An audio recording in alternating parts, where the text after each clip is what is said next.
entraram em vigor as novas carteiras teóricas de todos os índices que são calculados pela B3, inclusive a nova carteira teórica para 2022 do IDIV, que é o índice de boas pagadoras de dividendos, né?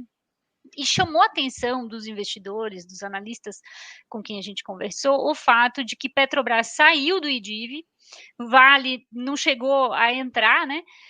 Sendo que são duas empresas aí que no momento são vistas como boas pagadoras de dividendos, né?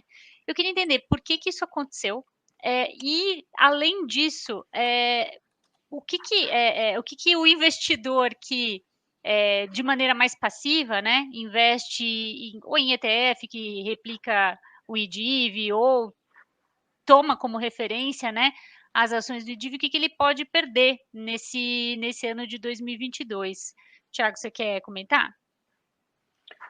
Eu adoro dividendos, tenho livro escrito sobre dividendos. Eu confesso que eu nunca acompanho o IDIV. Assim, quem entende de dividendos ou quem acompanha dividendos não olha para um índice que eu não sei nem como é que é calculado, e tem algumas ações que eu estou vendo a composição que para mim não são ações que têm perfil de dividendos. Eu diria aqui que tem uma boa parte das ações que não tem perfil de dividendo e estão lá.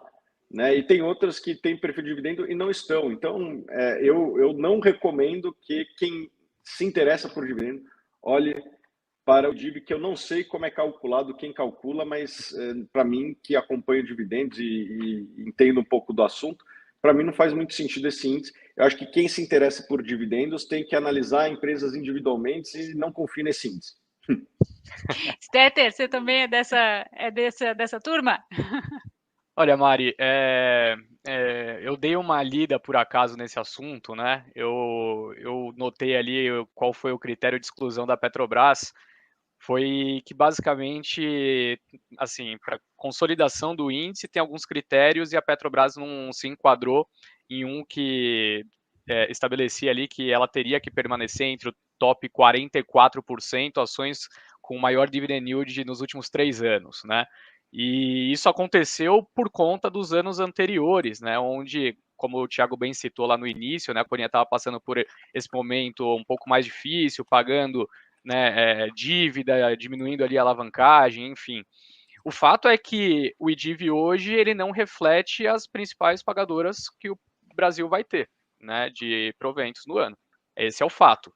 Então, eu concordo com o Thiago, acho que assim, o IDIV não pode ser uma referência hoje, né, para as pessoas que focam bastante nesse perfil de empresa, nesse perfil de investimento, porque provavelmente, né, se a pessoa tiver comprada só em Petro e Vale, ela vai bater o IDIV. Essa que é a verdade. Eu Legal, vou é dar alguns verdade. nomes aqui, vou dar alguns nomes aos bois, tá? Agro 3, Brasil Agro. É uma excelente empresa, a gente gosta, a gente recomenda aqui na Suno, mas a gente não vê como que a empresa consegue pagar dividendos interessantes. A gente está recomendando porque a gente acha que vale menos do que as terras que ela tem no balanço.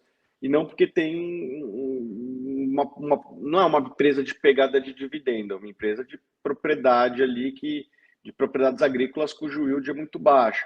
JHSF, uma empresa que desde o IPO não tem geração de caixa operacional. Né? O pagamento de dividendos ele vem basicamente do dinheiro do follow-on. Quais outras aqui que tem várias empresas de dividendos, isso é verdade, mas tem várias empresas aqui que eu não acho que Cirela, talvez aqui seja um pouquinho um caso de quase que uma empresa de commodity ali, está pagando no raio do ciclo ali, né? Porque pegou um ciclo alto que depois, agora com vendas mais baixas, todas essas de construção devem ter vendas menores e em algum momento lá na frente vão cortar os dividendos. Enfim, eu adoro dividendos, mas eu não olho para isso aqui para nenhuma decisão de investimento nossa. Atenção aí, hein, investidores, o Thiago e o Stetter dando aí uma dica para quem está querendo investir numa estratégia focada em dividendos. Thiago, você comentou numa resposta anterior sobre setor financeiro que deve voltar a pagar bons de dividendos aí depois de um tempinho retendo lucro, né? Eu queria entender um pouquinho, eu queria que você explorasse um pouquinho mais Tá. esse assunto, e eu vou emendar aqui uma pergunta que o Efeitosa mandou para a gente. Ele pediu a sua opinião específica em relação a Porto Seguro e ao setor de seguros como um todo. Beleza, vamos por partes aqui, né?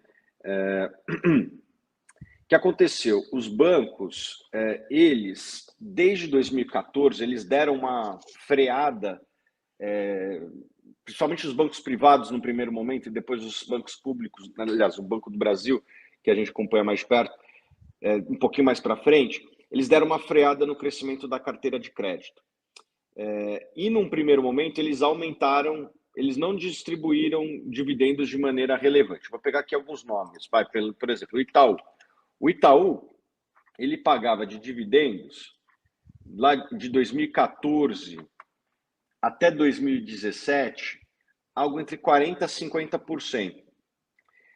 Como ele parou de crescer a carteira de crédito e ele não distribuiu tanto dividendos, o que aconteceu? A Basileia foi lá para cima. Quase que o caixa da empresa cresceu bastante.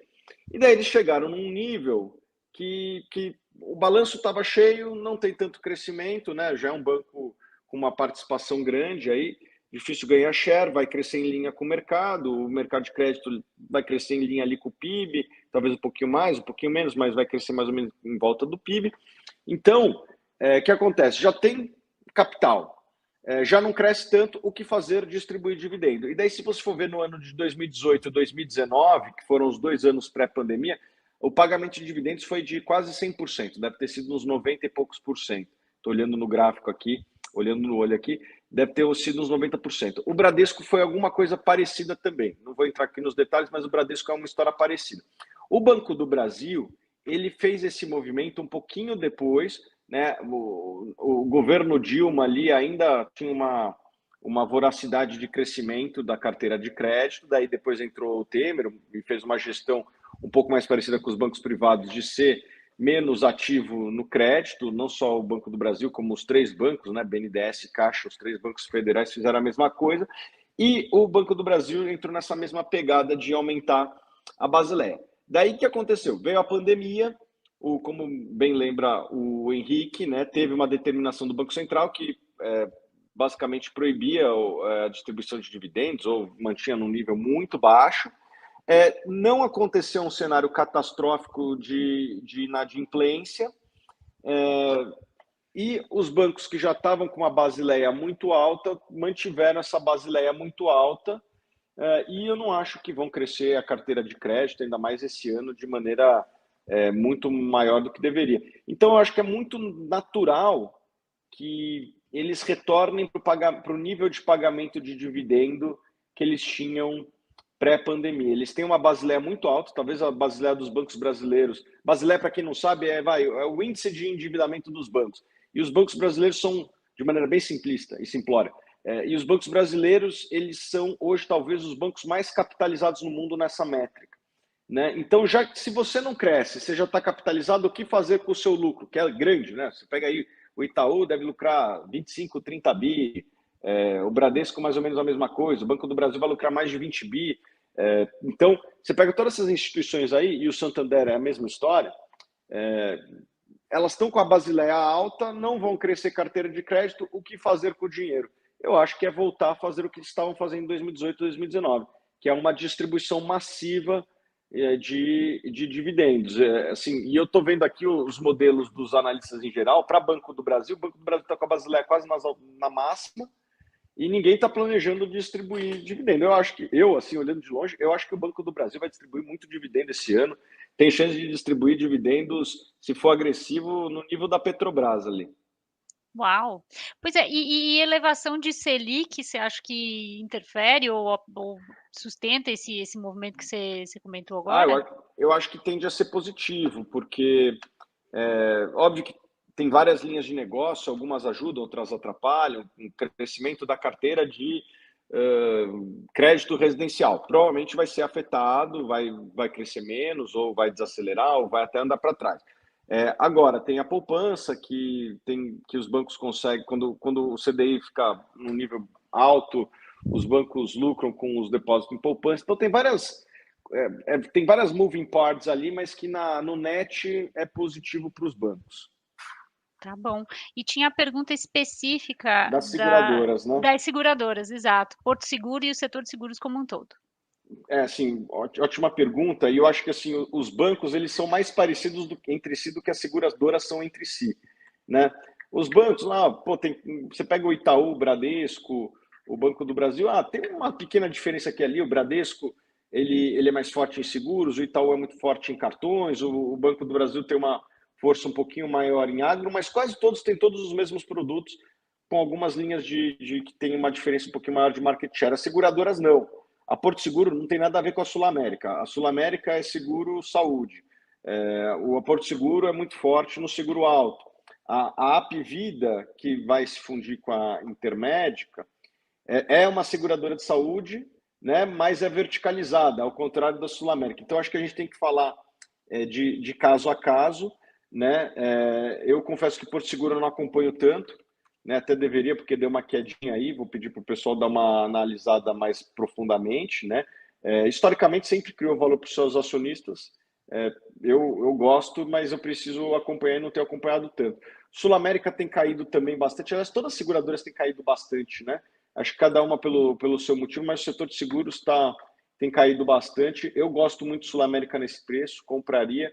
Essa talvez seja a top pick nossa para o setor, junto com a BB Seguridade, que é a seguradora, essa daí já é um pouco mais plural, talvez seja mais plural das empresas de seguros que a gente tem na Bolsa. Tem seguro agro, seguro de residência, automotivo, tem tudo lá dentro, né? Basicamente, eles vendem seguro para os clientes do Banco do Brasil e conseguem, muito por conta disso, de não ter uma despesa de vendas elevada, ter uma rentabilidade fenomenal. Talvez seja a seguradora de maior rentabilidade do mundo, o ROI de 40%, 50%. Essa é outra empresa que a gente gosta bastante.